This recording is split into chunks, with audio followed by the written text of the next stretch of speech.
ভালো দেশ হতে পারবে না। আমরা সেই দেশটি করতে চাই। আপনারা কি এমন একটা দেশের স্বপ্ন দেখেন? ইনশাআল্লাহ। লোকেরা বলে জামাতে ইসলামী ক্ষমতায় গেলে মহিলাদেরকে ঘরের মধ্যে রেখে দিবে, বের হতে দেবে না। আমাদের মা বোন আছে না, তাদের নিয়ে আমরা ঘর থেকে বের হই না? তারা বিভিন্ন পেশাগত দায়িত্ব পালন করেন না? আলহামদুলিল্লাহ, আমার নিজের স্ত্রী একজন চিকিৎসক, দুটো মেয়ে চিকিৎসক, ছেলে চিকিৎসক। আমি কি শুধু ছেলেকে চিকিৎসা শাস্ত্র পড়াইছি, আমার মেয়েদের পড়াইনি? পড়িয়েছি। আমি তো তার প্রধান, যে তারা তো স্ব ক্ষেত্রে তারা দায়িত্ব পালন করছেন ইজ্জতের সাথে। আলহামদুলিল্লাহ, ইনশাআল্লাহ সেই কোরআনের বাংলাদেশে আমাদের মায়েরাও সমাজের উন্নয়নে অবদান রাখবেন, যুদ্ধক্ষেত্রে অংশগ্রহণ করবেন, ব্যবসা বাণিজ্য করবেন, চাকরি করবেন, শিক্ষকতার পেশায় নিয়োজিত হবেন। কিন্তু তারা দুইটা জিনিস বাড়তি পাবেন, একটা হচ্ছে সম্মান আর একটা হচ্ছে নিরাপত্তা। ইনশাআল্লাহ এই বাংলাদেশের জন্য গড়ার জন্য আপনারা প্রস্তুত?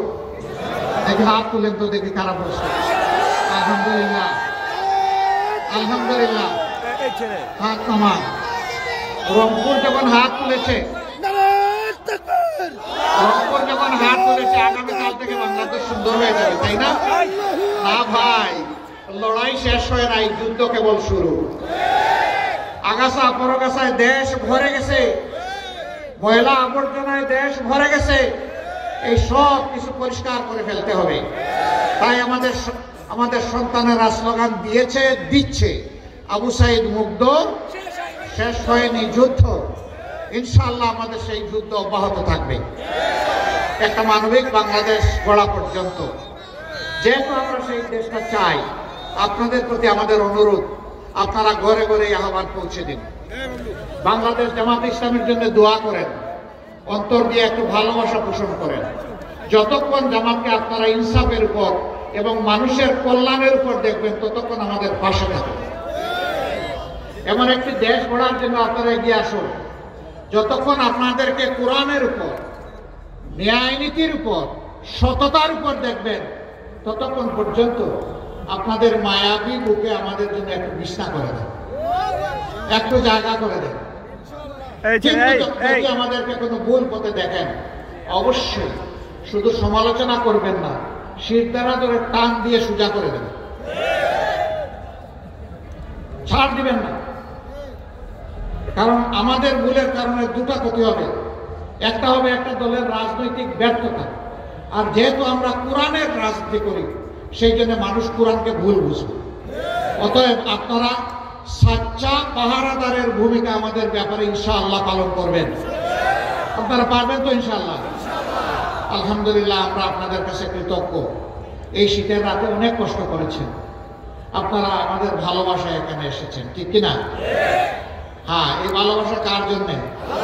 ভালোবাসা কার জন্যে? রব্বুল আলামিন এই ভালোবাসা তোমার জন্যে। আমাদের এই ভালোবাসার বরকতে বাংলাদেশকে সুন্দর করে দাও, মানবিক বাংলাদেশ হিসাবে আমাদেরকে দান করো। আমাদের এই প্রিয় দেশে তোমার কোরআনের সমাজ কায়েম করে দাও, আর এই ভালোবাসাকে তোমার মায়ার জান্নাতে পৌঁছে দাও। সবাই ভালো থাকুন। আমাদের সালাম ঘরে ঘরে মেহরবানি করে পৌঁছাবেন। দোয়ার দরখাস্ত রেখে আবারও লড়াইয়ের ময়দানে দেখা হবে ইনশাআল্লাহ। বাংলাদেশ জিন্দাবাদ, বাংলাদেশ জামাতে ইসলামী জিন্দাবাদ। আসসালামু আলাইকুম ওয়া রাহমাতুল্লাহ।